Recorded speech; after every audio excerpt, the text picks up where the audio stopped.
often refer to it in the feminine as the Rababah, and the poets I worked with made a distinction, and they said, no, the Rababah is the smaller one with the high sound that you use when like 5 or 6 guys are playing the instrument together for weddings. And then, but a poet for singing Sirat Bani Hilal uses a Rabab masculine as opposed to Rababah. Okay, it is made of a coconut shell. The skin here is from a fish. It's a large fish called the bayad that lives in the Nile. You use the fish skin. The wood, of course, is just normal wood, and the village carpenter has added a little decoration. The hair is, this is not original hair. I've been using this for so long, the hair had broken, so I have replaced it with the hair from Western violin bows, but originally the hair was black, and it was just straight from the horse's tail. And literally, you comb it out like this and like that and tie it on.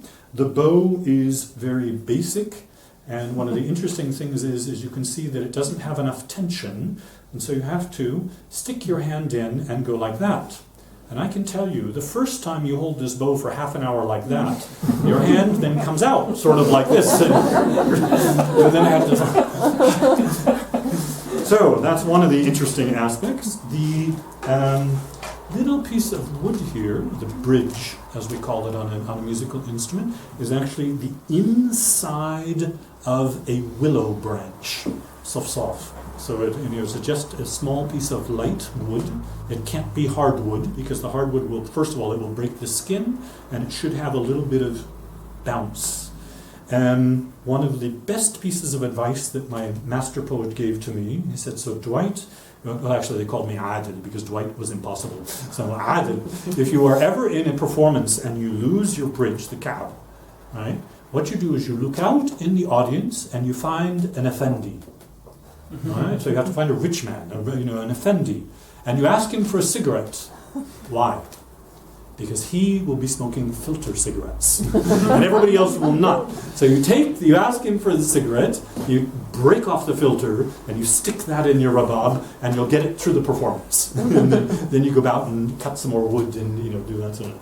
So the interesting thing is, and I think those of you who are in the back might have to stand up to see. You probably want to. I'm sorry that this is.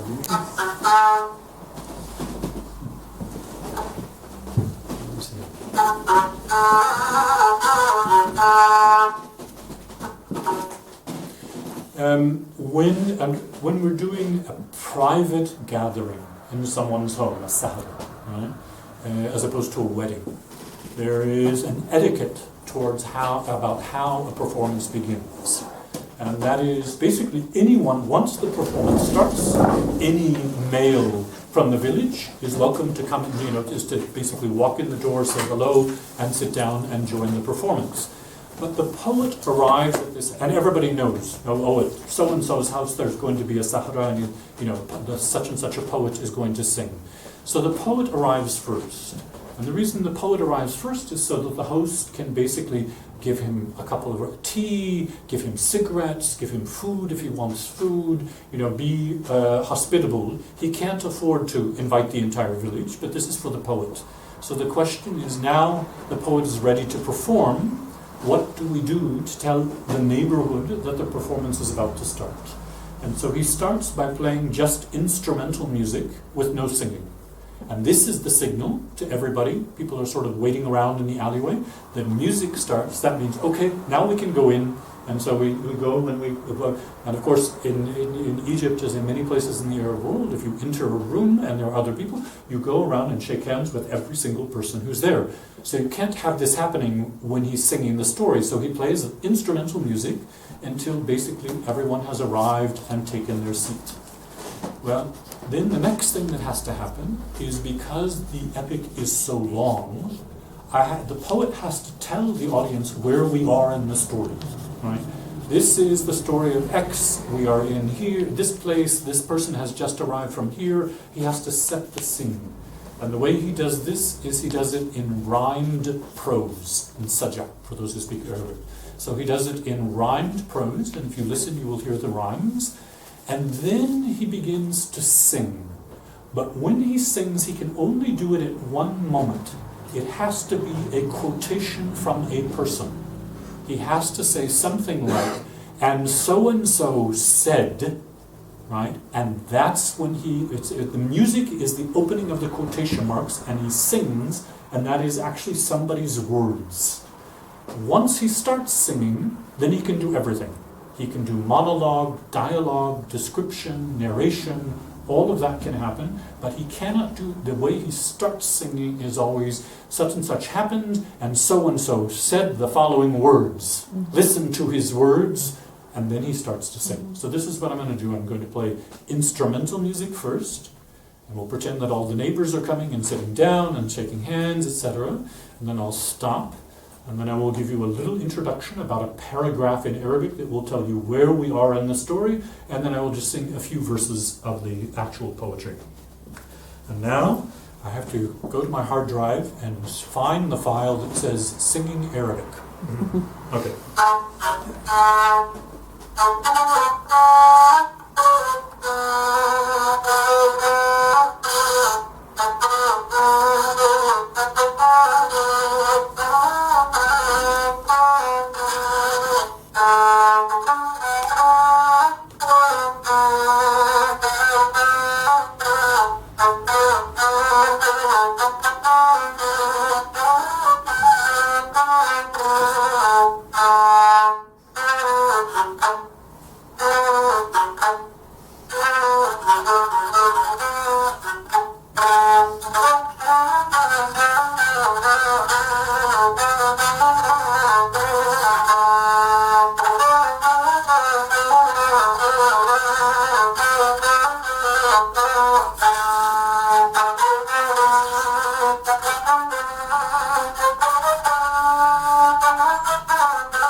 بعد ما نحن لدنان ولا اجتمعنا نصلي عليه، لأن النبي أول الأولين وختام المرسلين يوم القيامة يتبصم في وجه من يصلي عليه. فيحكم ألف الكلام عن عرب يستمع عرب بني هلال، فكان السلطان في العصر ولوان الملك سرحان. كان الفارس رزق السجيع بن نيل، لأن كل الزمن لدولة ورجال. كان حامي زغابة القرمة غانم فارس الفرسان، كان غفير صبايا شب من شباب اسمه الأمير زيان. كان رزق تزوج من الحرمان 8 صبايا، ما جابش شكور أبدا. قعد رزق في ديوان فاتمة عليه الغلمان. الغلمان دول يعني مين يا سادة الكرام؟ أيام زمان كان العرب يستموا لمؤاخذة العيال غلمان، فاتوا عليه الغلمان.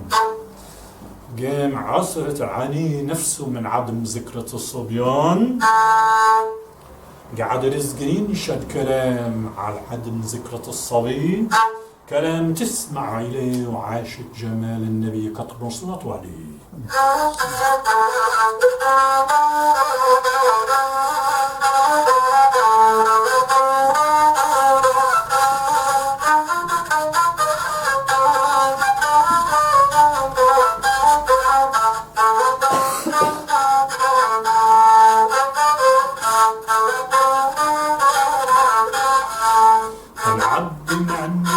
جمال محمد. طه الذي يشتاق له كل رايح، اسمع مجال رزق صغير وابن نايل، دمعا جرى من مبتاع صايح،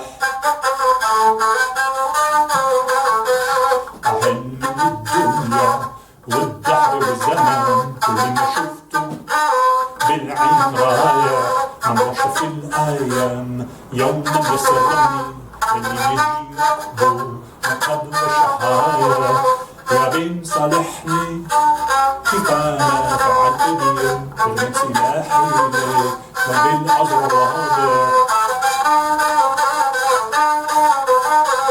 مالي كتير يا رجال من غير ذكرى، مالي بلا ذكرى بعد العمر ضايع، عنجود عيني بلاقي سرحان نزارك تركب أولاده تسد المطارح، عنجود عيني هلاقي هنن تزارك تركب أولاده عمر وفلايا، وانا فريد نقوم مكسور خاطره، شدت زماني ما شفت الدوا دفايا. صلوا على النبي عليه الصلاة والسلام.